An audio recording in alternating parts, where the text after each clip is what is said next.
I'm a 28-year-old female in South Carolina. This man, my mom's ex-boyfriend, has been an unwelcome intrusion in our lives for 30 years, and frankly, I have a feeling that it's not going to end anytime soon. Short of taking measures that are too extreme to even consider, my family and I don't seem to have any choice other than to put up with it. We can't ignore it, because just when we think it's over, he pops back up. We run into him in town. Someone mentions his name, or an event will trigger a memory, and we're right back at that hopeless, frustrating feeling of powerlessness.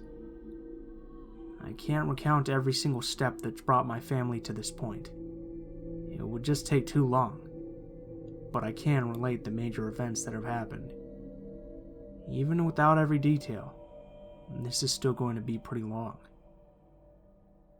I guess I should start at the beginning.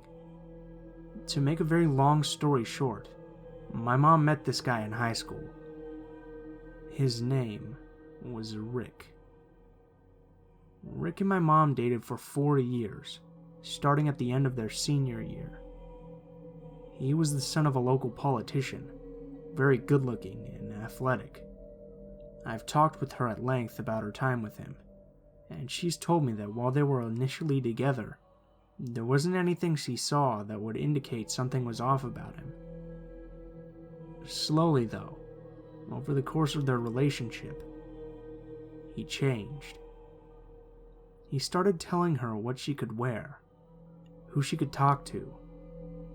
He told her she couldn't smoke anymore, that she had to get a new car because he couldn't be seen with her in the old truck that she drove, and that she needed to move out of her parents' house and marry him as soon as possible. He was also pushing hard for her to sleep with him. She didn't, and she's never been able to say, at least to me, why that was, other than a feeling that she shouldn't. For the most part, my mom ignored the way he was trying to control her life. She didn't do any of the things he wanted her to do. She's stubborn and very no-nonsense, so it floors me that she put up with this crap for so long. But she didn't feel like she could do any better, and she thought that, given time, she could change him. Rick didn't change. At least, not for the better. If anything, he got even worse. He became verbally abusive and put her down every chance he got. Eventually, she broke up with him. She'd found out that he was sleeping with a friend of hers, among several women. Over the course of the year they were no longer together, Rick was constantly trying to get back with her. He'd call her at work and at home.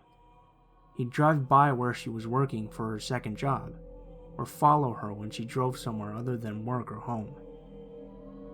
He tried to get her friends to tell him where she was too, or to give her messages from him.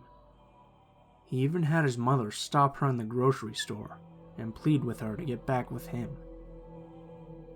She told my mom that even though she was from lower-class trash, her son was devastated without my mom in his life. While this was happening, my mom met my dad, and then Rick found out about it, and he seemed to back off a little. My dad's a big guy, and comes from a rough family with a reputation for fighting.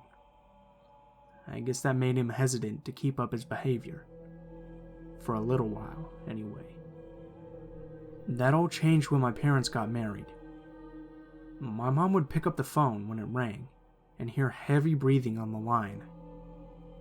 A man's voice that was clearly disguised would try to ask her questions about her marriage, or say something lewd about her, or the intimate aspect of my parents' relationship. I say try because as soon as she heard the voice, she'd hang up, although she wasn't always quick enough. Back then, there were no stalker laws, and since there wasn't any kind of physical assault, there wasn't much the police could do. Not that they would have anyway. We're from a small town, population hardly more than about 5,000, and the sheriff was a real good friend with Rick's father. Suffice to say, The legal avenue was closed to my family. My grandmothers, tired of the harassment of their children, got together at one point and cornered Rick's mom in town one afternoon. They told her point blank that if she couldn't get a handle on her son and his behavior, they were going to make sure the newspapers found out what other recreational activities he'd been up to, which, as you could probably guess, weren't legal. Again, the cause stopped. Then, my sister and I were born, and all hell broke loose. Rumors started flying around town that Rick was actually our father, and that my mom had been having an affair with him. Pictures of my mom with us at the store or somewhere in town would turn up at the mailbox, along with letters stating how much we looked like Rick, or even more creepily, they would say how much we looked like our mom, and how very attractive we were going to be when we grew up. When my mom showed that particular letter to my dad, he was livid. That night, he drove out to the dive bar where Rick and his friends were known to hang out. Rick wasn't there, but about 3 of his buddies were. My dad demanded that they tell him where Rick was, but they wouldn't. When my dad turned back to get in his truck, intending to keep looking for the bastard, the men ganged up on him. Like I said before, my dad's a big dude, and he grew up fighting. He handed their asses to them, broke 2 noses, and the other one lost his front teeth. When it was over, he told them to let Rick know that he'd find him if anything else happened. Several years went by very quietly. We worked, and we made a life as a close-knit family. But when we were around 16 and 15, things started to pick up again. Rick had, by this point, started and failed several businesses, gotten married twice, and had children of his own. With mouths to feed, he'd taken a job as a manager at the local grocery store. I was driving age at this point, and it wasn't uncommon for my mom to send my sister and I to the store while she worked. We always enjoyed this because it gave us a chance to play our too loud music and talk out of our mom's earshot about things she really wouldn't have wanted to hear. You know, typical teen girls. The first time we went in, and Rick was working there, he saw us and easily recognized us. I look more like my mom than my sister does, pretty much a carbon copy, whereas she's the splitting image of my dad. Plus, small town. It wasn't hard for him to figure out who we were. And what he did, he followed us through the whole store. Every time we turned down an aisle, he'd be there, with the creepiest smile on his face. We had no idea who he was. We were practically babies when the pictures and letters had been put in our mailbox, and as children, it was a topic that our parents had rightfully not talked about in front of us. It wasn't until we were in our late teens that we were told the whole truth. Rick stopped us at the end of every aisle and would ask us questions. He asked us if we knew our mom's birthday, if we liked the same things she did, if we liked our dad. He told us how pretty we looked and how much we resembled her. We tried to brush most of it off. We were used to being recognized by people in town that knew our parents and grandparents. Most of the time, they'd just say something like, "Hey, I knew your mom," and never introduce themselves beyond that, so it didn't strike us as weird. It was the shower of compliments about our looks and figures that made us uncomfortable. We rushed through the store as fast as we could to get away from him and back home. We didn't say anything to our parents. Both of them are overprotective, and we didn't want to stir up trouble. Stupid idea, I know. Boy, do I know, because this became a weekly ritual for almost a year. Every week, we'd be sent to the store for groceries, and Rick would be there following us around. No one said anything, even though the cashiers would look at him funny as he stood in the checkout line with us, staring at us and talking nonstop. It got to the point where we would be in tears when we got outside again, but there wasn't a word said. Maybe the other people in the store thought they'd get punished. Maybe they were afraid of him. I don't know. but when we finally did tell our parents, they were furious. Not so much with us, but over what had happened to us. We stopped going to that store and started shopping at the Walmart in the next town over. My granddad met with the store owner and Rick lost his job. Again, things were quiet for a few years. Occasionally, we'd see him in town, and when we did, we avoided him as best we could. Sometimes he'd sneak up on us and try to talk to us. Raised in the southern United States tradition of manners, we couldn't just ignore him without feeling like we were committing a sin, so we made it as brief as possible. The compliments still came, weird and entirely unwelcome, but neither of us knew how to handle them other than to say thank you and leave quickly. Time went on, and we went to the college pretty far off, where there wasn't a chance of running into him. But he was still a presence. When Facebook came out, he was there, trying to friend us, sending us messages to ask how our mom was doing, and how we liked school. We both blocked him, but he somehow tracked down our email addresses. It wouldn't have been hard for him to get them. He just had to ask the right people, and we'd never thought about having to guard that information.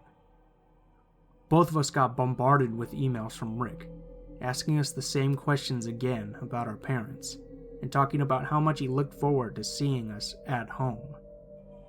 The worst one was a message he sent to me, asking me to let my mom know that all she had to do was tell him she was leaving my dad, and he'd divorce his current wife, leave his kids, and marry her, and that he would be the dad my sister and I needed in our lives.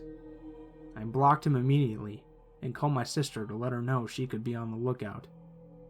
My mom doesn't have an email address, so he couldn't harass her like that, but the heavy-breathing phone calls came back for a while. Then we all got cell phones, and we haven't given the numbers to anyone except immediate family, or people we can trust implicitly to not relay them to him. Which brings me to the most recent event, and the reason I decided to sit down and write this out.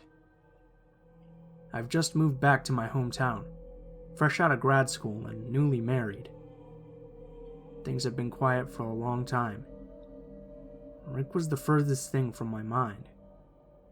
My husband and I had stopped by Walmart to pick up last-minute gifts for Christmas. We'd split up, and I was just coming out of the restroom. My brain was focused on working my phone, trying to call my husband so I could find him in the supermarket labyrinth, when I felt a tap on my shoulder.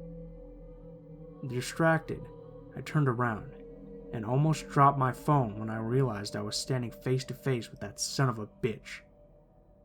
Rick grinned at me and said, "Hello." I'm ashamed to say I couldn't do more than stare at him. He'd snuck up on me, and I was so startled and freaked out that I couldn't say a word. And then, he leaned in with that damn smile on his face, the one he used to wear when he'd follow my sister and me, and he goes, "You look just like your mom. If I was your dad, though, you'd look more like me."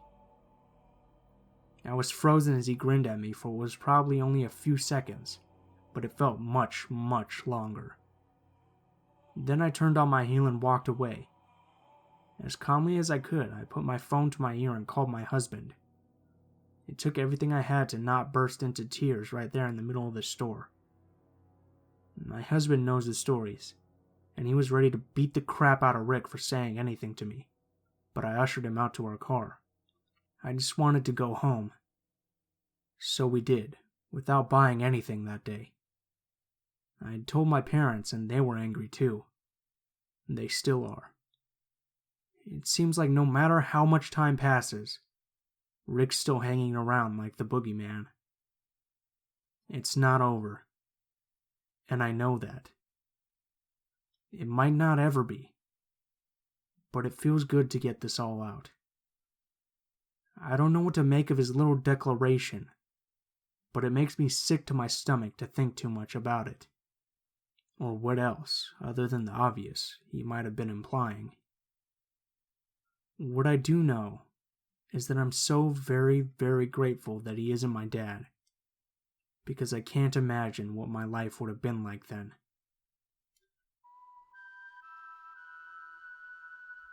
I'm writing this because of a particular person that gives me anxiety and flashbacks to one of the most horrific nights of my life. She, to this very day, tries to contact me on every type of social media and doesn't get the hint that I don't want her in my life. This person is my dad's ex-girlfriend. I'll call her Jessica for the rest of this story. Some background on her. She apparently was a friend of my dad's in high school and rekindled some sort of relationship between them. My parents are divorced, and at the time of this story, I wasn't allowed to contact my own mother for legal reasons, so I was in my father's care. My dad is very emotionally abusive, and we never talked, or so much did anything but scream and fight at each other. He wasn't Father of the Year, and would leave me at home for hours at a time. He also did this to his girlfriend, Jessica. Jessica wasn't the sweetest person either. She had this attitude about her that screamed, "I'm better than you," and that she was the hottest woman in the world, even though she looked pretty plain. She would constantly start drama with the other housewives in the neighborhood and gossip about them. Some days she was a nice person, but others, she was just as loathsome as my father. She and my dad would constantly fight over the way the other treated them. I didn't pay much attention to it, but it would all eventually come to a boil. It was the week of my 16th birthday. My father was in California to deliver some person's horses for a horse show, so he couldn't be there. So I was left with Jessica, the dogs, and my bird. On Friday, the day he would be coming back, I was fiddling with one of the presents, and it was becoming late into the night. I was in my bedroom passing the time, until I heard rustling noises coming from my dad's room, and then weird, groaning, screaming noises. I was legitimately worried because those noises were coming from Jessica, and I thought she had gotten hurt. What I didn't know, however, was that she had been drinking. She then started screaming like a fucking banshee, and I was afraid to go near that room. I just called out, "Hey Jessica, are you alright in there? Do you need anything?" Apparently, that was an invitation for her to come running at me. So here I was, a defenseless girl, facing off against a 50-year-old woman. She started hitting me and trying to scratch me. I managed to grab her wrists and try to get her to tell me why she was doing this. She looked me dead in the face. With a low, cold voice, she growled, "I'm going to fucking kill you." I had enough. I pushed her off of me and raced into my bedroom, locking the door. I didn't realize it at the time that I should have called the cops, but I just prayed for my father to get home soon. Finally, as if God had answered my prayers, I heard my father coming through the door. He must have felt the atmosphere in the air, because he called out, "What the hell is going on?" I came rushing out in tears, telling her that it was Jessica, that she came out like a madman, slapping me and threatening to kill me. I was shaking and terrified. I screamed, "I want her out of this house!" I was truly afraid. He just stormed past me and up the stairs to their room. I don't remember much, but I assume she tried to blame it on me, like I was the one that attacked her. All I could remember is that the cops weren't called, and we just went to bed. However, that isn't the end of the story. The next morning, she came into my room as I was watching TV, asking for forgiveness, acting as if we just had a girl spat, rather than her telling me that she wanted to fucking kill me. I told her no, but Dad of course demanded that I forgive her or else, so I did, which would usher in the behavior of her doing terrible things to me, and then acting like nothing happened. Obviously, she and my father broke up and went their separate ways. She tried to keep in touch with me, and I was nice to her out of politeness. It wasn't until I was in my freshman year in college that she would start up again. I did have a Facebook at the time, but never did anything about it because I absolutely hate Facebook, and it was my first few weeks of school, so I was busy and barely checked in. When I did check it, I received a nasty, childish message from her, all because I didn't accept her friend request. She proceeded to tell me that I was just as nasty and immature as my father, that he and I used her as a slave, even though I was her bitching buddy as she complained about my father and all the other women in the neighborhood. Also, what struck a note was, she said that if it wasn't for her, that I wouldn't have been in college. Last I checked, all she did was tell me the school's name, and I myself did the rest. She even called me in the middle of my drawing 1 class to bitch at me, so I proceeded to email her, telling her to never contact me again, and to never contact my dad again either, that I didn't appreciate her immaturity, and that I was only nice to her because of my father. Other than that, I never wanted anything to do with her. Since that message, for 2 years she tried contacting me on social media, acting as if nothing happened and that we were good friends. Even emailing her again to leave me alone, and she said that I was being crazy. I had since gotten into contact with my biological mother and told her this. She just flipped out and told me that if she contacted me again, she would threaten her with a lawsuit. And then one day, just a few weeks ago, I was on my YouTube and I got a message. I'm not a popular YouTuber, I just use it to watch videos. Lo and behold, it was her. All it said was, "Hello, Lindsay. Nice blue hair." Since my icon at the time was of when I had bright blue hair.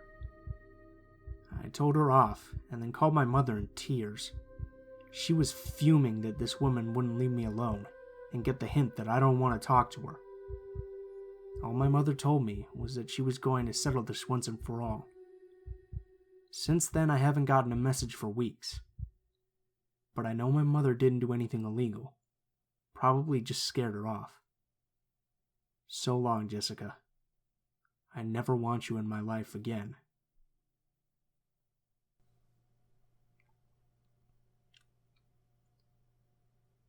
What is up, guys? It's Blue Spooky here, as always. I just wanted to thank you all for watching to the end of the video, especially if you made it this far. We just recently passed 2,500 subscribers, which is pretty amazing. I'm working on doing some new sort of series for the channel, so that should be fun. Look forward to that coming out in the next few weeks. Definitely going to start doing some creepypastas here soon too, because I want to try some of those out and see how you guys like those. As always, the links to the social media will be in the description below. If you have any stories that you'd like me to read, or any personal stories that you'd like to send in, please feel free to send me a message at any of those links. If you have any constructive criticism, please feel free to leave it in the comments below. I'm always looking for new ways to improve the channel. Thanks for watching, and I hope you guys have a great day.